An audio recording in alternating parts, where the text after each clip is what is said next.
अस्सलाम वालेकुम नाजरीन।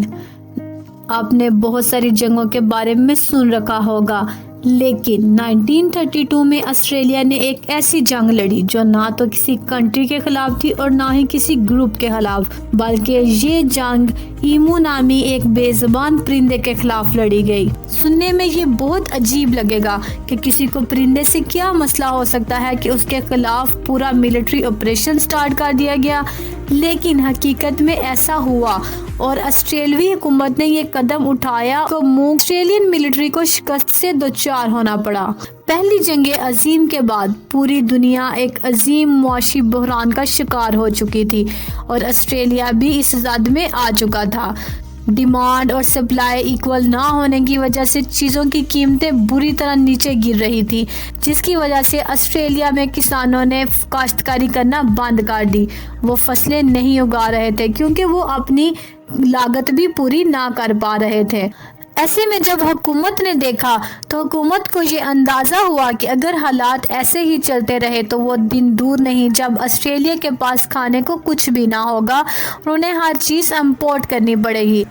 लिहाजा हुकूमत ने किसानों को ये ऑफ़र दी कि आप गंदम लगाएं, हम आपसे अच्छे दामों में गंदम खरीद लेंगे।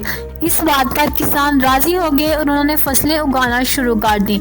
जब फसलें पककर तैयार हो चुकी थी तो अब ऑस्ट्रेलियाई हुकूमत ने दाम गिराने शुरू कर दिए, जिस पर लोगों ने हुकूमत को फसल बेचने से इनकार कर दिया, जबकि हुकूमत का ये ख्याल था कि पकी हुई फसल को कीड़ा लगने के डर से किसान ज़रूर फसल हुकूमत को बेच देंगे। लेकिन वो इस बात से बेखबर थे कि वो एक कीड़े की बजाय एक परिंदे नामी मुसीबत से दोचार होने जा रहे हैं। ईमू नामी परिंदा जो कि ज़्यादातर ऑस्ट्रेलिया में पाया जाता है, ये अफज़ाइश नस्ल के बाद एक जगह से दूसरी जगह हिजरत करते हैं। लिहाजा अक्टूबर 1932 में जब ये एक जगह से दूसरी जगह हिजरत करते हुए इन्होंने पकी हुई तैयार फसलें देखी तो ये उन फसलों में घुस गए। ये 20,000 ईम्यूज़ का एक टोला था जिन्होंने फसल को तबाह बर्बाद करना शुरू कर दिया, क्योंकि ये कद में तकरीबन 4.5 फीट लंबा होता है और इसका वज़न 40 से 45 किलो होता है और ये एक वक्त में 2 किलो फसल आराम से खा सकता है। लिहाजा 20,000 ईम्यूज़ ने उस फसल को तबाह बर्बाद करना शुरू कर दिया, जिस पर किसान बहुत परेशान हुए और उन्होंने अपनी हुकूमत से मदद मांगी। तो हुकूमत ने इस मामले पर गौर किया और इनसे जान छुड़ाने के तरीके ढूंढने लगे। उनकी नज़र में इस मसले से निपटने का एक ही हल था, यानी मिलिट्री ऑपरेशन। जी हाँ, मिलिट्री ऑपरेशन स्टार्ट कर दिया गया। हुकूमत ने ऑस्ट्रेलियन मिलिट्री को कहा कि वो इन ईम्यूज़ के खिलाफ एक मिलिट्री ऑपरेशन स्टार्ट करे। इंडिया ने इस ऑपरेशन को ग्रेट ईमू वार का नाम दिया। यानी ये वाक़या उस वक्त एक जंग के तौर पर मशहूर हो गया था, जिसमें एक तरफ ऑस्ट्रेलियन मिलिट्री और दूसरी तरफ ईम्यूज़ नामी परिंदे थे। ऑस्ट्रेलियन मिलिट्री हाल ही में पहली जंग अजीम से फारग हुई थी, तो उन्हें लगा कि जब उन्होंने इतने बड़े अपने हरीफों को शिकस्त दे दी है तो ये ईम्यू नामी परिंदा किस खेत की मूली है।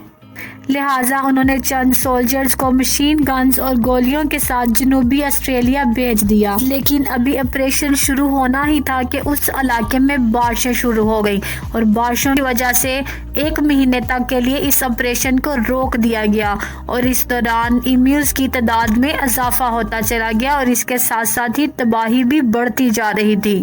बारिशों के बाद ये सिलसिला जब दोबारा जारी हुआ तो उनके पास 2 मशीन गन और 10,000 गोलियां थी। सोल्जर्स को हुक्म दिया गया कि परिंदों को बहुत करीब आने दिया जाए और फिर इन पर गोलियां चलाई जाएं। लिहाजा मोर्चाबंदी की गई और 1,000 ईम्यूज़ जब वहां पे घुसे तो उन पर फायर खोल दिए गए, लेकिन ईम्यूज़ अपनी तेज़ रफ्तारी की वजह से भाग निकले और सोल्जर्स की बदकिस्मती थी कि उनकी गन्स भी जाम हो गई। इस तरह दूसरी दफ़ा फिर सोल्जर्स नाकाम होकर वापस लौटे। अब सोल्जर्स तीसरे हमले की तैयारी कर रहे थे।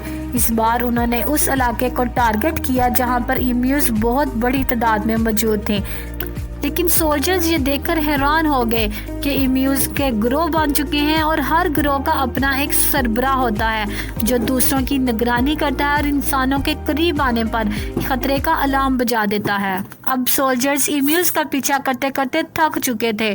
ان کو یہ جنگ بھاری پڑ رہی تھی کیونکہ ان کا دشمن کسی بھی طرح سے ان کے قابو میں نہ آ رہا تھا۔ جیسا کہ عموماً ہوتا ہے کہ اگر دشمن ایک طریقے سے قابو میں نہ آئے تو اپنی اسٹریٹجیز چینج کر لی جاتی ہیں۔ لہٰذا اب آسٹریلین ملٹری نے بھی اس ایمیوز کو سبق سکھانے کے لیے اپنی اسٹریٹجیز چینج کرنے کا ارادہ کیا۔ اب سولجرز نے یہ ارادہ کیا کہ وہ مشین گن کو ایک گاڑی میں فٹ کریں گے اور چلتی ہوئی گاڑی سے ہی بھاگتے ہوئے ایمیوز پر فائر کریں گے، لیکن اس علاقے کے رف ہونے کی وجہ سے اور گاڑی کی رفتار بھی کم ہونے کی وجہ سے 2500 گولیاں چلنے کے باوجود صرف 50 ایمیوز مارے گئے۔ سولجرز اب بار بار ناکامی کی وجہ سے تھک چکے تھے، اس لیے اس آپریشن کو کچھ دنوں کے لیے روک دیا گیا۔ تقریباً 2 ہفتے بعد دوبارہ آپریشن کیا گیا، لیکن اس میں بھی بہت زیادہ کوششوں کے باوجود صرف 1000 ایمیوز مارے گئے۔